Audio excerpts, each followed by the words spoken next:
Halo semuanya, Assalamualaikum warahmatullahi wabarakatuh. Ketemu lagi dengan Kate. Kate kali ini mau ngomongin masih tentang ngomongin saham, tapi device ini cuma mau ngasih tahu.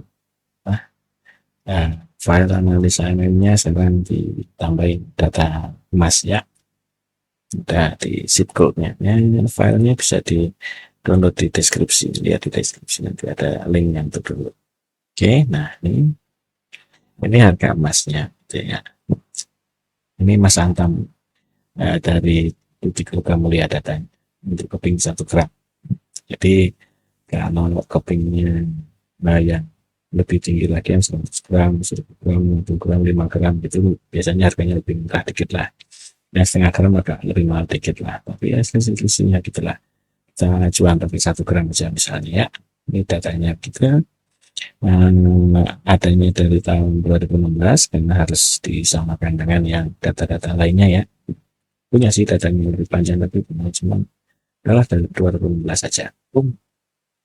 Ini datanya, oke, chartnya gitu. Terus ini di bawah sini untuk catatan kalau misalnya habis beli emas misalnya atau jual emas ini.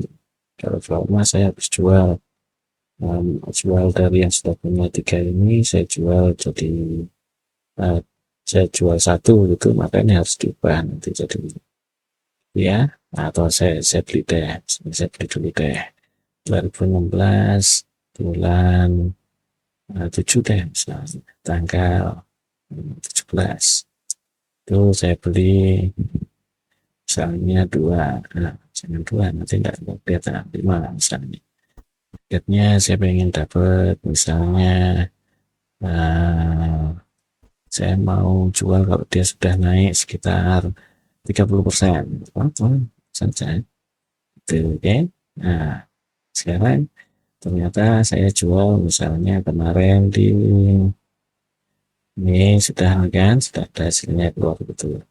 Nah ternyata kemarin misalnya saya dari 5 gram yang ini nih saya jual sekitar sekitar berapa ya sekitar 2 gram gitu ya saya jual 2 gram saya jual 1 gram saya jual 1 gram deh saya jual 1 gram di tanggal pura-puranya tanggal berapa ya soalnya ya tanggal ini aja deh.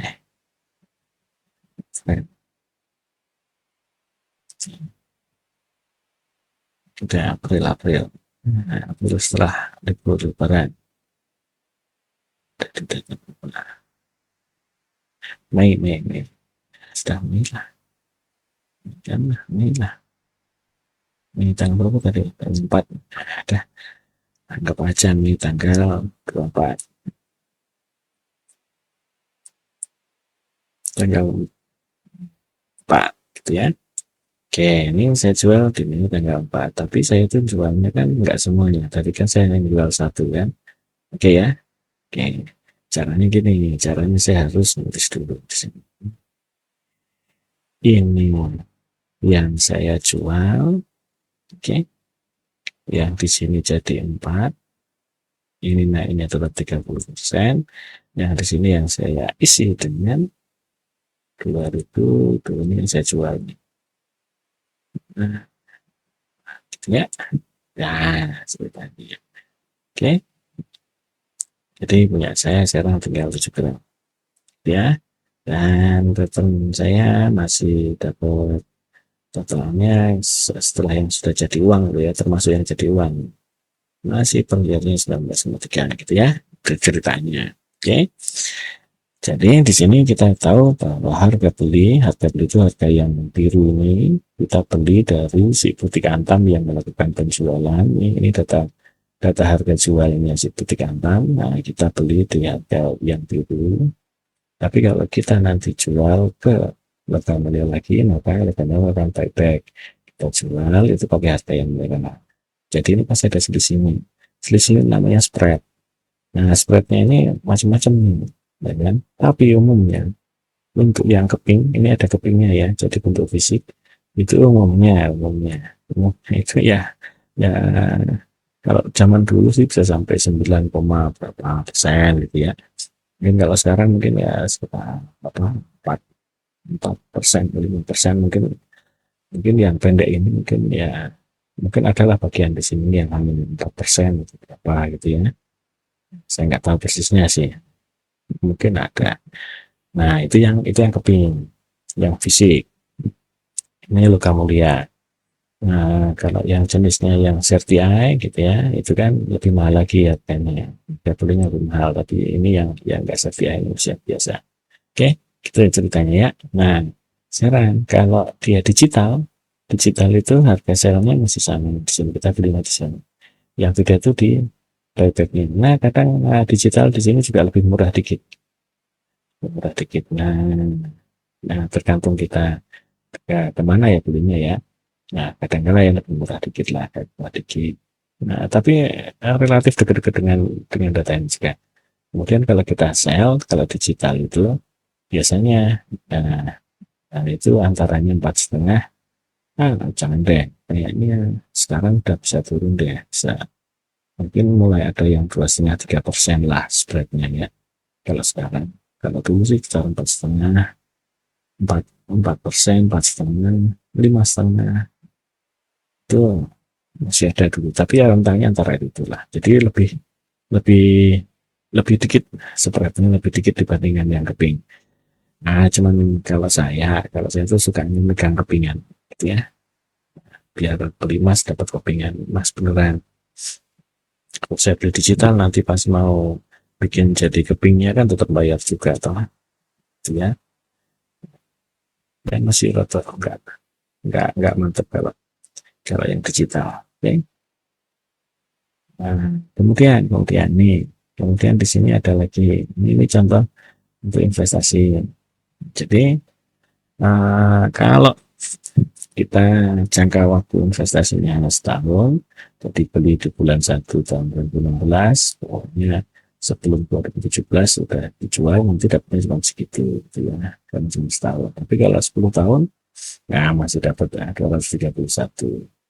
Oke, 231 kalau dibagi 10 kan masih 23% per tahun, gitu ya. Kita itu tapi 10 tahun. Gitu. Nah, gimana kalau misalnya saya setahun tapi yang ini aja deh yang 3 tahun 3 tahun tapi saya jalankan seperti 10 tahun, jadi 3 tahun jual, nanti 3 tahun beli lagi gitu ya. Berarti kalau 16 berarti tahunnya itu 19 ditambah 3 kan, 16 tambah 3, 19 tambah 3 22, dan di 25. Nah, ini dia hasilnya. Jadi yang saya dapat kalau 3 tahun ya, itu berarti totalnya saya hanya dapat 127 gitu. Karena ini yang beli di 2016 sudah saya jual sebelum di 2019. 2019 saya beli lagi, nanti jualnya sebelum 2022 saya beli lagi, mungkin jualnya sebelum 2005 gitu ya. 2005 ini baru masuk kita segitu itu ya, hasilnya begitu ceritanya. Nah, kalau dari sini kan kelihatan tuh kalau kita nahan panjang banget potensinya kita dapat besar. Ya, apalagi dalam keadaan ini lagi ada anomali harga, ini lagi dikerek ini sama sama market makernya komoditas emas.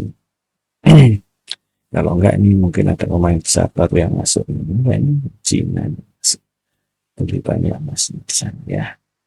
Ya, tapi tetap aja harga naik segini ini komoditas emas yang sekarang jadi komoditas ya, bukan mata uang belum komoditas, walaupun dia jadi underlying di beberapa tempat tapi kan tetap saja dia komoditas ya. Itu mesti ada bandarnya, ada market makernya gitu ya. Nah, sekarang gitu, dan ya ini bisa dipakai buat acuan lah gitu. Nah, yang di sini data di sini sebenarnya merujuk ke semua data yang ada di sini. Oke, gitu ya ceritanya. Jadi, nah, ya, jadi nanti bisa ya buat tambah-tambahan data lah. Atau ada investasi emas ya toh. Kalau yang obligasi Saya nggak pernah pakai SPM, jadi mungkin nanti ke depan kalau saya bikin pun pasti yang suku aja sih. Ya udah sampai situ aja ya. Oke. Nah, see you.